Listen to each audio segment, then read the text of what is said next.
तो मैं गांधी की तरह इस कानून को फाड़ता हूं। क्या धमकाना चाहते हो भाई?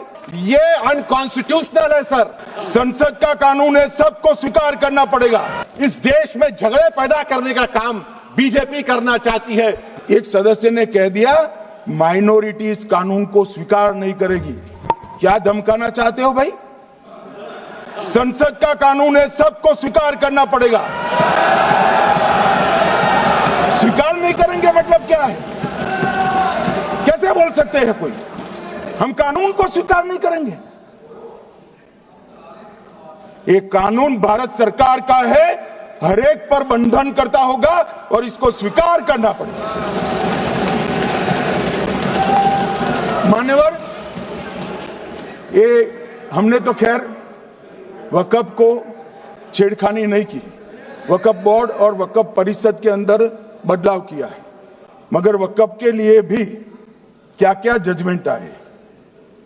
सैयद फजल पुकोया थंगल बनाम भारत संघ 10/11/28 को केरल उच्च न्यायालय ने उन्होंने कहा वक्फ बोर्ड एक स्टैट्यूटरी बॉडी है, यह मुस्लिम समुदाय का प्रतिनिधि निकाय नहीं है।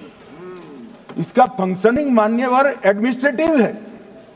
धार्मिक क्रियाकलापों को तो वक्फ ने करना है, चाहे कब्रिस्तान हो, चाहे दरगाह हो, चाहे मस्जिद हो, चाहे चैरिटी का काम, वो वक्फ बोर्ड को नहीं करना है भाई। ये केरल हाईकोर्ट ने किया, इलाहाबाद हाईकोर्ट ने भी, उसने तो मुतवल्ली तक भी कहा है, मगर हम मुतवल्ली तो जो धर्म का है वही रखेंगे।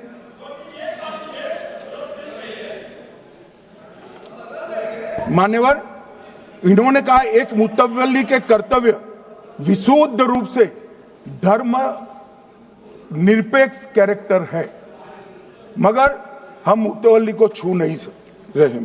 मान्यवर ये कह रहे थे कि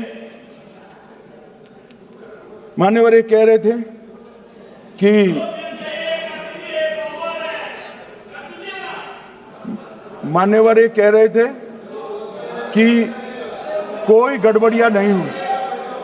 मान्यवर,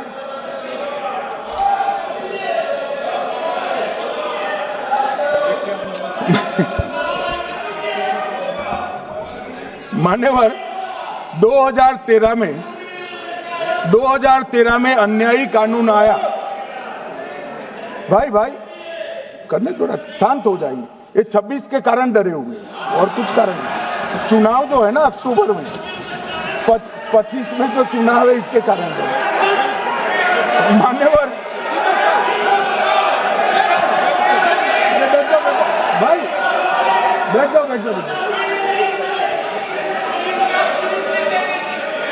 मान्यवर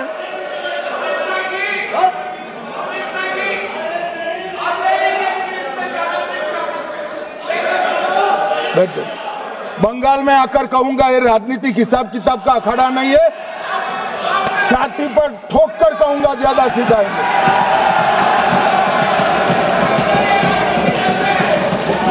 मान्यवर 2013 के, अरे बैठ जाओ वकील साहब बैठ जाइए। मान्यवर 2013 में वो भी रिपीट होने वाले हैं। मान्यवर 2013 में बैठ जाओ। मान्यवर 1913 से लेकर 2013 तक 1913 से 2013 तक वक्फ बोर्ड का कुल एकड़ में भूमि सब वक्फ का मिलाकर 18 लाख एकड़ था। मेरी विनंती है सभी सदस्य इसको ध्यान से सुनिए। 1913 से 2013 तक 18 लाख एकड़ और 13 से 25 तक एक कानून बनने का परिणाम क्या आया और नई 21 लाख एकड़ भूमि बढ़ गई। अब मान्यवर 39 लाख एकड़ जो भूमि है उसमें 21 लाख एकड़ 13 के बाद है अब ये कह रहे हैं कि इसका दुरुपयोग नहीं हो रहा है। मान्यवर, और लीज पर दी गई संपत्तियां 20,000 थी और 25 में रिकॉर्ड के हिसाब से, हो सकता है गलत भी हो सकता है, रिकॉर्ड्स के हिसाब से शून्य हो गई। तो मान्यवर संपत्तियां कहां गई? मान्यवर बेच दी गई। किसकी संपत्ति से, किसकी परमिशन से बेचा? मान्यवर मैंने पहले ही कह दिया कि केरल और देश भर के Catholic bishop council, Catholic bishop conference of India, Catholic Congress Kerala, भारतीय कैथोलिक धर्मगुरुओं की महासभा, केरल चर्चों की संयुक्त परिषद, कैथोलिक कांग्रेस केरला, ये सब ने इस बिल का समर्थन करा है और कहा है अन्यायी 2013 का सुधार। हम अकेले नहीं कह रहे मान्यवर। और मान्यवर इसी एक्ट में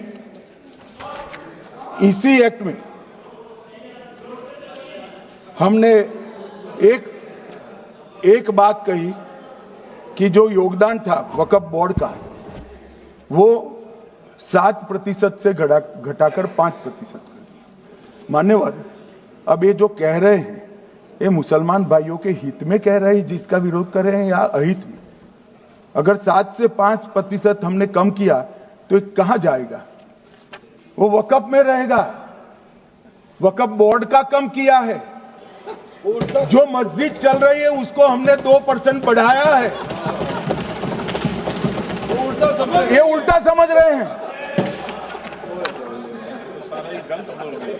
मान्यवर। ये बिल जमीनों की सुरक्षा प्रदान करेगी। मान्यवर, किसी की जमीन अब घोषणा मात्र से वक्फ नहीं बनेगी, उसको प्रोटेक्शन।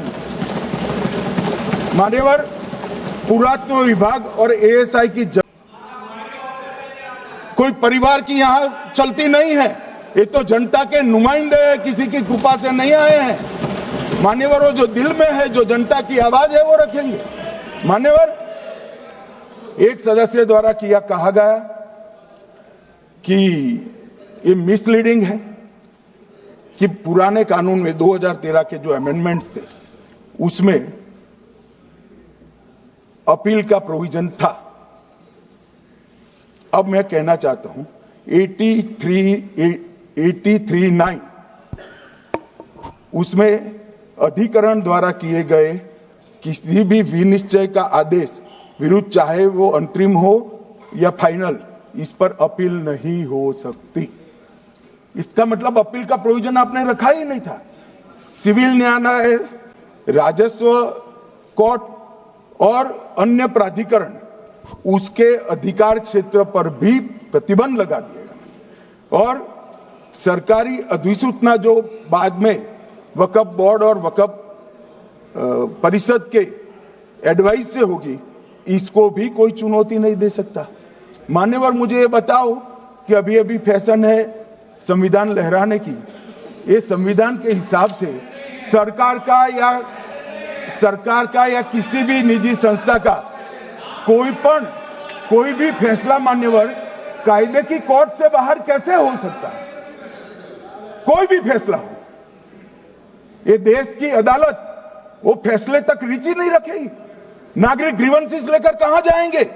जिसकी भूमि हड़प कर ली गई वो कहां जाएगा? ऐसा नहीं चलेगा। आपकी वोट बैंक के लिए आपने किया था, हम खारिज कर रहे हैं। हम खारिज कर रहे हैं। ऐसा नहीं चलेगा। अदालत में जाइए, जिसको ग्रीवेंसेस है इधर और साइड से, और अदालत न्याय करेगी। न्याय के लिए तो अदालतें बनी हैं। और मान्यवर, यहां एक सदस्य ने तो कह दिया